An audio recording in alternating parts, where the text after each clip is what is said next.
Throughout time, people across the world told each other tales of how they came to be, of heroes and monsters, romance and tragedy, death and rebirth. Mythology helped shape the ancient world, explaining the unexplainable. This is Mythology Unleashed. An important note: the tale of the white snake has countless different iterations that often vary greatly from one another, to the point where two versions may differ drastically from each other. The version you are about to hear takes primarily from the texts and operatic retellings from the Qing dynasty. Other versions may be covered in future episodes. Enjoy!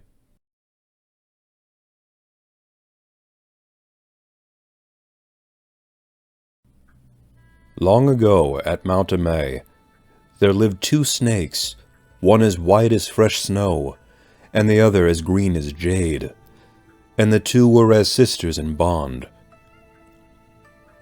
Though they were both animals in origin, the two of them, namely the white snake, had a great deal of compassion and empathy for other creatures. For 1,000 years, the two snakes were taught the ways of Taoism and mystic arts, lessons passed down from age-old immortals, and through the essence of the Dragon King of the Eastern Sea, had obtained magical abilities, including the power to shapeshift into human form. Using this power, the two lady serpents transformed themselves into beautiful women, and called themselves Bai Suzhen and Xiaoqing. In the blink of an eye, they appeared in the mortal world, standing beside West Lake in Lainan Prefecture, where they strolled along, enjoying the scenery without a care or a worry in the world. When the pair had reached Broken Bridge, it started to rain, and they took temporary refuge under a willow. And soon there passed by a kind-hearted, yet naive, young herbalist named Xu Xian, who, seeing the two beautiful maidens sheltering under the tree, lent them his parasol, and helped them summon a boat to take them into the town.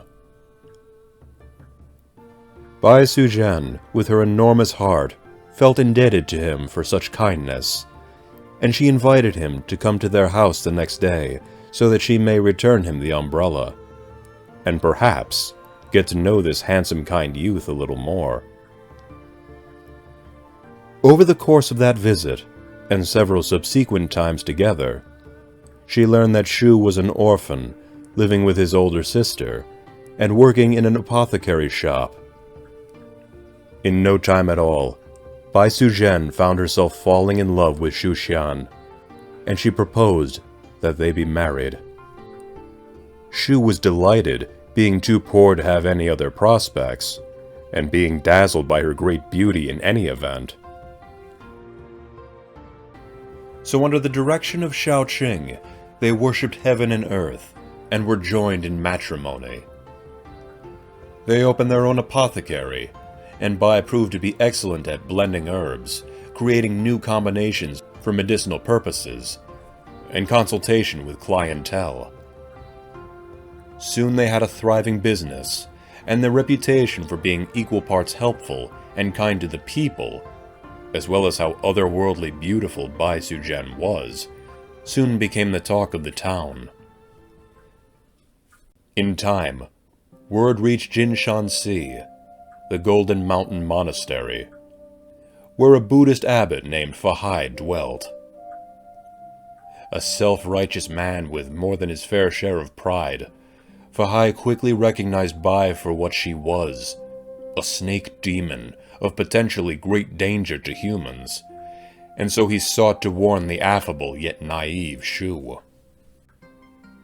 But Xu refused to believe such a ridiculous claim, that his wife was a snake demon? Surely the abbot had lost his wits. But Fahai was determined and clever, and he urged the youth to give her Realgar wine on the day of the Dragon Boat Festival, telling him that it was an aphrodisiac, but hiding from him that the wine would revert her to her true form. And so the affable yet naive Xu Xian did as he was bade by Fahai, and gave Bai a cup of Realgar wine.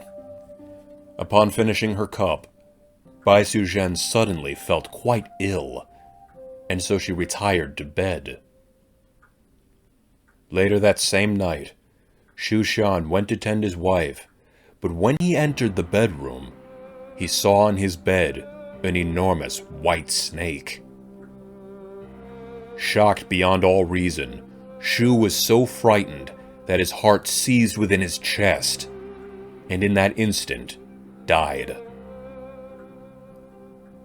When she had recovered, Bai was horrified to discover her husband lying dead, and she cradled him in her arms closely. Bai Suzhen, at her core, was a healer, and would use all of her skills and her powers to revive the man she loved more than anything in heaven or on earth. With the aid of her sister, Bai Suzhen, the White Snake, journeyed through the Kunlun Mountains, facing peril after peril, both mortal and immortal alike, and battling the disciples of the Old Man of the South Pole before she at last succeeded in pilfering a legendary herb known as Lingji. With her powers as a healer and herbalist, and no absence of magic, Bai Suzhen succeeded in bringing her beloved Xu Xian back from the dead, healed both physically and spiritually, and with a notably stronger heart. Though he loved her dearly, and felt grateful to her for bringing him back to life, Xu had more than a few reservations about Bai, namely, that she was a snake demon in human form. But before the couple could properly heal their lives, the abbot kidnapped Xu and held him hostage at the monastery. Shaoqing urged her sister to give up on this unnatural marriage to Xu. Find an immortal or a he-snake out there who would make a fine husband. But Shaoqing's words fell on deaf ears.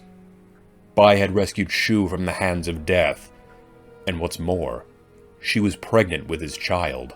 She was not going to let a paranoid monk come between them. Bai and Shaoqing went to the monastery to demand the release of Xu, but Fahai would not budge. In response, Bai pulled out her hairpin, changed it into a command flag, and used it to call upon a horde of crustacean soldiers from the watery depths, along with a rising flood that together menaced the whole monastery and the surrounding countryside. But the monk was not without his own magic, granted to him by various protective deities. Fahai cast off his robe and hurled it at the oncoming water, and in an instant it became a dam that held back the flood. Defeated, the two snakes fell back and retreated to the broken bridge beside the very willow where they had met Xu Xian. As the battle was subsiding, Xu had managed to escape from the monastery by manipulating some of the more sympathetic acolytes of Fahai, and thus ventured to rejoin Bai at the willow.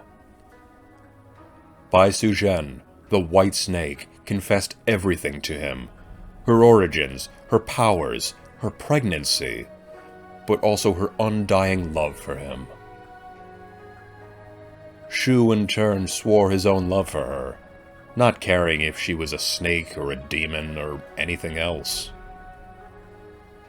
Though Shaoqing was less forgiving of him, having unwittingly caused immense grief for everyone involved, the three lived together in peace, and in no time at all, Bai and Xu's child was born, a beautiful little boy whom the couple named Xu Xian. But the domestic bliss was cut short, as Fahai had ambushed them, imprisoning Bai under the Leifeng Pagoda of Thunder Peak. And so Bai Suzhen, the White Snake, lay trapped for many years, her son being raised by Xu Xian and Shaoqing while she waited. Xu Xian grew up to be a wise and spiritual scholar, and it was through him, on a visit to the fabled pagoda, that Bai Suzhen was at last released from her confinement, and she was reunited with her dear family.